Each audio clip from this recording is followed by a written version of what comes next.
Hi, welcome to winemastery.co.uk. My name's John Lightfoot and this is... John Murphy. And we're here to tell you all about wine, hopefully help you find the wine, if not the wines that you will absolutely love. It can be a wine from the southern part of the world, the southern hemisphere. It can be from Argentina, it can be from Chile, it can be from one of the old European vines, even maybe as far east as Croatia, where lots of the vines started their life thousands of years ago.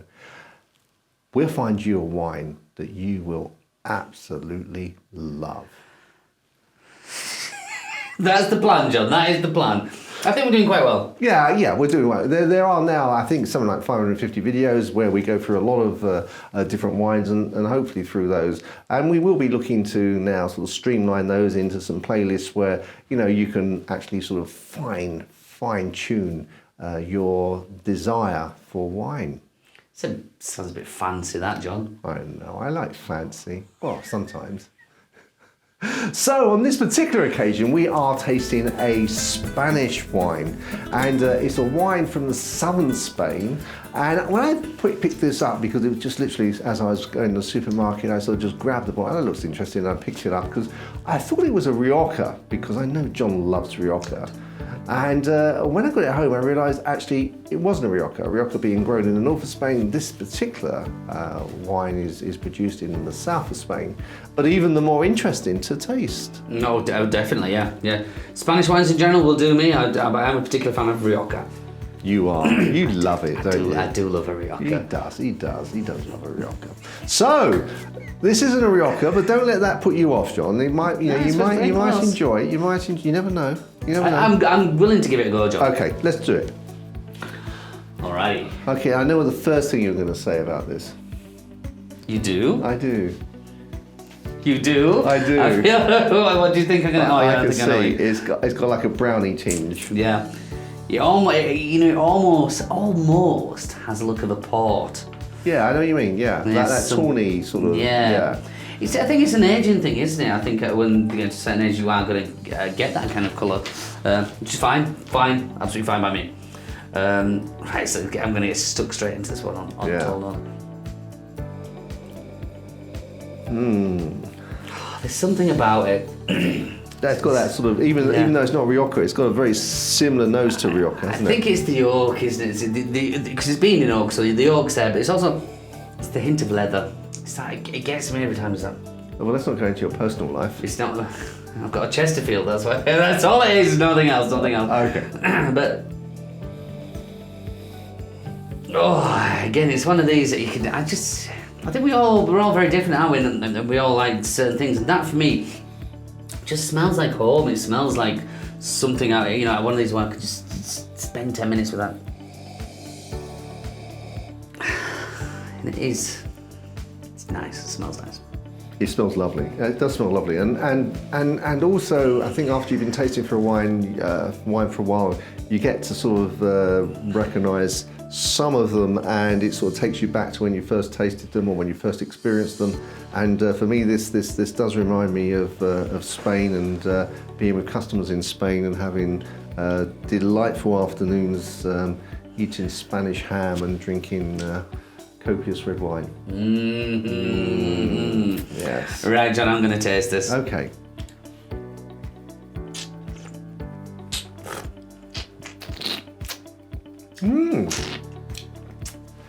That is very nice.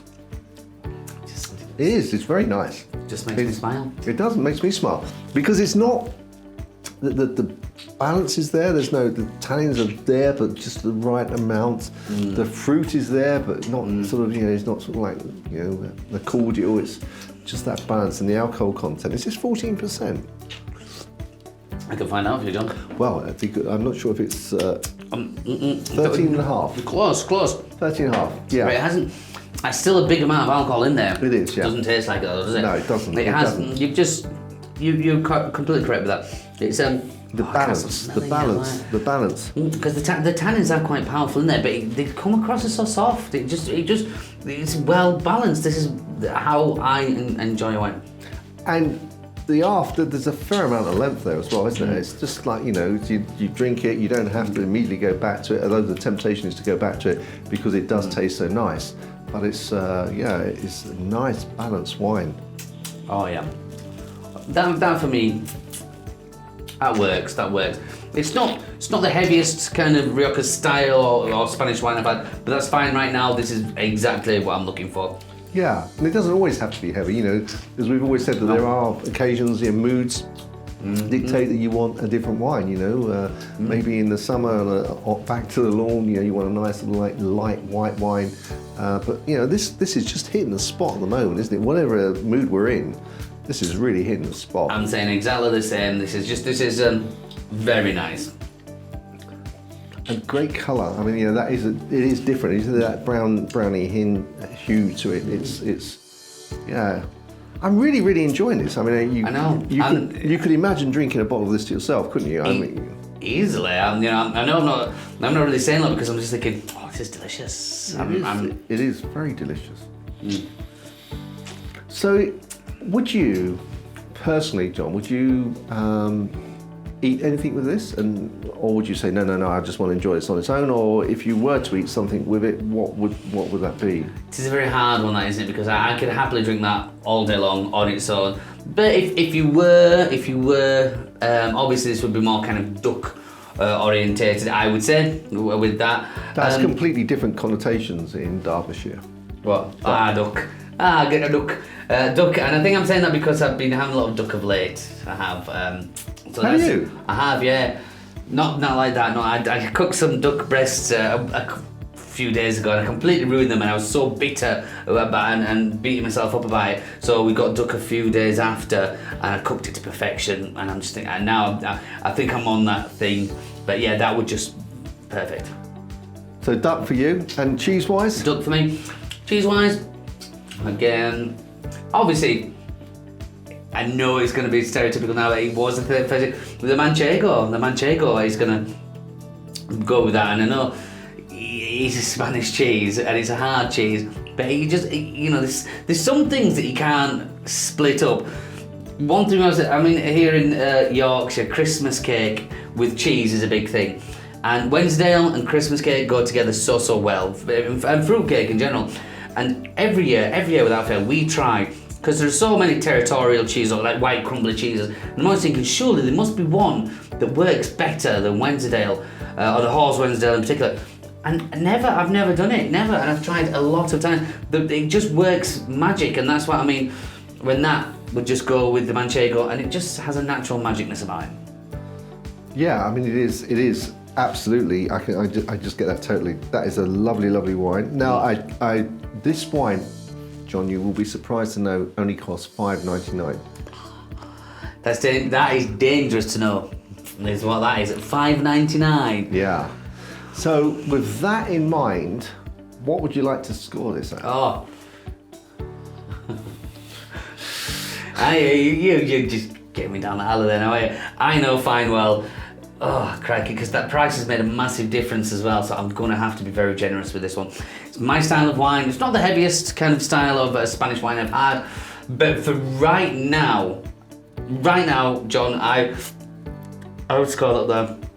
That'll go to 89. Okay, well I was going 88, so very, very close. I mean, taking into account the price at $5.99, I mean that is incredible value. I mean, to get some wines you will be paying 15, double that. Yeah. Maybe 3 times as much to get an equivalent quality. That is a phenomenal value wine. Well done, guys. That's a phenomenal value wine. I'll put down below a link to where you can get this. Obviously, if you're outside the UK, I'll obviously detail the wine so you can search for it and see where you're able to get it. I'm sure it's exported all over the world. That is a fantastic wine. I think it's one that has probably come out. I mean, in terms of the price, that just, for me, just way puts it up, certainly into the top 10 of the wines that we've drunk this year. It was always gonna, wasn't it, at $5.99? But you can't go wrong, can you? At $5.99, you know, and you know, if you don't like Spanish wines or you don't like Rioja, I mean, at $5.99, hopefully you can afford to be able to just risk it and see what you think. Yeah. And let us know, you know, if you don't like it, if you think it's great, let us know. We'd be pleased to hear it. Also, if you've got any other wines that you would like us to try, and wines that you think, you know, that other people should learn about because they're just really such good value or such good quality, please let us know. We'd love to try them. So, until the next time, guys, if you haven't subscribed, please subscribe. If you like this video, please give us a thumbs up. Click the little bell, and that way you make sure that as soon as we produce another video, you will be notified. And on that, we're going to enjoy the rest of this bottle. Chin chin. Chin chin.